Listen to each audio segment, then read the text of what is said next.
Pokemon Champions is almost here, and that means Mega Pokemon are almost back.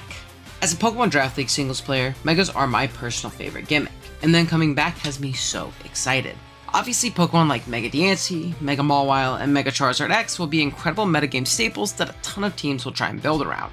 But what about the lesser sought after, lesser known Megas? I personally think there are some awesome Megas that people just aren't talking about. Ones that if put on the right team can be absolute monsters. That is what today's video will be discussing. The top 5 most underrated Mega Pokemon that will be in Pokemon Champions. Hey guys, OG Albina here, and if you guys do enjoy today's video, be sure to 1, drop a like, but 2, drop a sub to the channel. I make a ton of content just like this, so if you enjoy this video, you'll probably enjoy the rest of it. Lots of Draft League content, lots of competitive discussion. This is probably your place to be. Trying to hit 10K by the end of the year, and it really helps out a smaller creator like myself if you do hit that sub button. One other quick little note, this isn't any specific order or ranked 1 to 5 or 5 to 1. I'm just here to put some respect on some super sick Megas that people might not be thinking about. Got it? Good. Let's do it. In Pokemon Draft League, one stat stands above all: speed. The advantage of having the fastest Pokemon in a matchup's value cannot be overstated. Therefore, it makes sense that our first Pokemon today is the lightning quick Mega Aerodactyl. Sitting at an insane base 150 speed, Mega Aero is likely to be the quickest mon in any game that doesn't include Deoxys Speed, Regieleki, or an irrelevant Pokemon like Ninjask. Sorry, Ninjask. Heck, Jolly Arrow can even outspeed slower Scarfers base 80 and under, like say a Heatran or a Nidoqueen. Adamant Arrow is likely to be a possibility in 90% of matchups as well, making Aerodactyl become even stronger with its Tough Claws ability and solid base 135 attack. Mega Aerodactyl was always a solid Mega back in Oras and Usum, serving as a great revenge killer with its speed, and a solid lead with Stealth Rock, Rock Blast for Sash lead Sticky Web mons, and Taunt for other hazard leads. But what I think really sets Arrow over the top and will make it a truly top tier Mega in Champions is all of the moves it's acquired since it was last in the game. The most important addition to its arsenal, in my opinion, is the move Dual Wing Beat. Arrow's previous options for reliable Flying Stab were Aerial Ace and Wing Attack. Very weak moves, all things considered. Now, Dual Wing Beat isn't a world-ending move by any means, but the increase of 60 base power to 80 base power before any multipliers like Stab or the aforementioned Tough Claws makes it a big increase. Giving Mega Arrow a very viable Flying Stab is already great, but then we also see it also got an awesome means of boosting in Dragon Dance. Now, Arrow already had Hone Claws, which can also be great for boosting accuracy on its largely inaccurate move pool.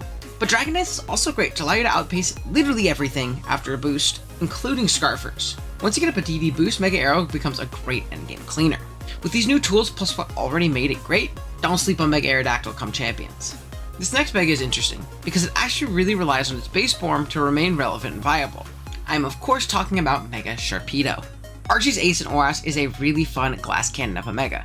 It hits stupidly hard with Strong Jaw boosted Crunch, Ice Fang, and Psychic Fangs. It also boasts a pretty strong Liquidation Aqua Jet in regards to Water Stab, and it has some cool coverage options like Earthquake, Close Combat, or Flip Turn for momentum. The latter two moves were actually recent additions added post Usum, where Mega Sharp was lastly usable on Wi-Fi. What makes Sharpedo more than just an okay wall breaker is its hidden ability before it Megas in Speed Boost. Before you Mega Evolve, you can either protect or revenge kill something just as base Sharpedo. At the end of the turn, you'll gain a super nice +1 to your speed, making the super frail Mega Sharpedo much more difficult to reliably revenge. Mega Shark does already have a very solid base speed of 105, but with the current state of power creep, 105 isn't possible to outpace for opposing offense. Now 105 speed with a +1 boost, much more difficult. Honestly, it's just limited to specific Scarfers. Mega Shark has had some really cool success in the past, in particular in Usum. We actually made a video going over a generational run it had in DPL about a year ago. Go check out that video if you haven't. I think it's a super cool one. I think Mega Sharpedo has a really solid matchup in offense, the most common playstyle at this current gen, once it gets up to that +1 speed boost. Because of this, I think it's actually poised for a really solid run in Champions if it's drafted around correctly. Man, we really have a trend going. Our third Mega we're going to discuss here today is another Speed Demon. Much like Arrow, it's also a flying type. I am of course referring to Big Mega Pidgeot. The giant turkey exemplifies flying spam at its core, with its ability No Guard allowing it to throw off risk-free, never-miss hurricanes. Now, this does come at a cost of never being able to dodge attacks either, but that's hardly a price to pay when you can throw off no-miss hurricanes off of your stupidly strong base 135 special attack stat. You can also get off those hurricanes pretty easily as well, with Pidgeot's aforementioned great speed stat sitting at 121. Your opponent has a good steel type in your way? No problem for Mega Pidge. Not only can you U-turn on switches and get a super free switch into a teammate that loves taking on said steals, but you can also hit them with yet another no guard accuracy boosted move in Heat Wave. Now, would Pidge love Focus Blast for rock types? Sure, but rock types typically don't have reliable recovery. So if a rock, steel, or electric type has to switch in, take a spike or rocks, take a hurricane, then take a U-turn as Pidgeot pivots out, it's already super low. As long as you can keep hazards away, Mega Pidgeot can repeat this over and over and over again until it becomes unguardable. Or no guardable. Anyways, due to its rock weakness, you did often see Pidgeot slot onto Excadrill sand teams in the past. Pidge beat down the drill resist like bulky grasses, and drill beats down the rocks, steels, and electrics that resist the turkey's hurricane. Plus, drill functions as an incredible spinner to keep away the ever-annoying stealth rock from chipping Pidgeot down by 25% each switch-in. Sand overall has been pretty bad as of late, with Excadrill getting little to no play in high-level scenes in Gen 9. I'd love to see Pidgeot bring the archetype back when it drops in Champions. Next up, we have a jack of all trades, yet a master of none in Mega Altaria. Mega Alt is such a fun Mega, because it really can do it all. It boasts an incredibly unique typing in Dragon and Fairy, both offensively and defensively. To make up for its lack of conventional Fairy stab, Mega Alt has the Pixelate ability. This turns normal type moves into Fairy type ones, while also giving them a boost of 1.2 times. Now, did it lose return, its most reliable option from the physical side? Yes. But it retains Double Edge for raw power and Body Slam for a more reliable option that also has the benefit of spreading paras. You name the role, Mega Alt can do it. You need a sweeper?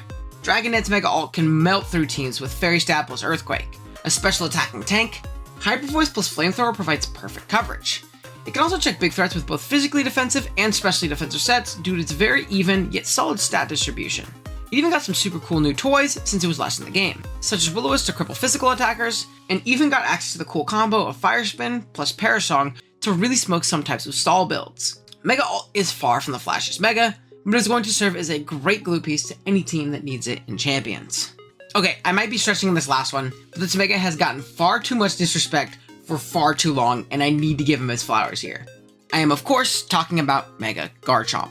I'm sure you've seen plenty of TikToks and YouTube shorts talking about how Mega Chomp is much worse than its base form. And it is true it does have some downsides. Mega Garchomp is much slower than its base form, which is pretty brutal as Garchomp's speed is partly what makes it so strong. But even then, Mega Garchomp was always very solid back in the day.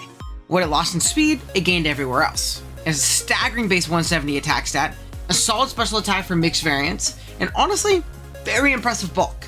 You could play Mega Chomp in a way where you didn't Mega if you needed to keep its 102 base speed, but then once you hit a spot where you either needed a big power boost to knock something out, or a boost to your bulk to let it hit, you can Mega up and flip the tables on your opponent. I think that alone makes Mega Garchomp great, but I'm going to make a prediction that it will be one of the strongest Megas in Pokemon Champions. Why is that, you might ask? Two simple words. Scale Shot. Mega Garchomp's biggest downside is its mediocre speed, and now it has a strong damaging option that simultaneously patches this issue. Just think about it. Mega Garchomp with its base 170 attack sets up a Swords Dance. Now, you don't have a switch in, but no one does. It's fine because you can just go into an offensive piece and outspeed and revenge it. Just kidding, it clicked Scale Shot and not only picked up a KO, but also became faster than your whole team. Yep, that's GG. Not only that, Chomp also got access to spikes in Gen 9, letting it set up two different types of hazards as well. Mega Garchomp is coming back with a vengeance in Champions, sweeping all of the people who said it was bad before. And that's going to be the list, guys. That's the top 5 most underrated Megas I think that are coming back in Champions. Let me know if you agree. Let me know if there's another Mega that you think is super slept on and it's going to be awesome in Champions. I love to talk about it. I'm so excited for the game to come out.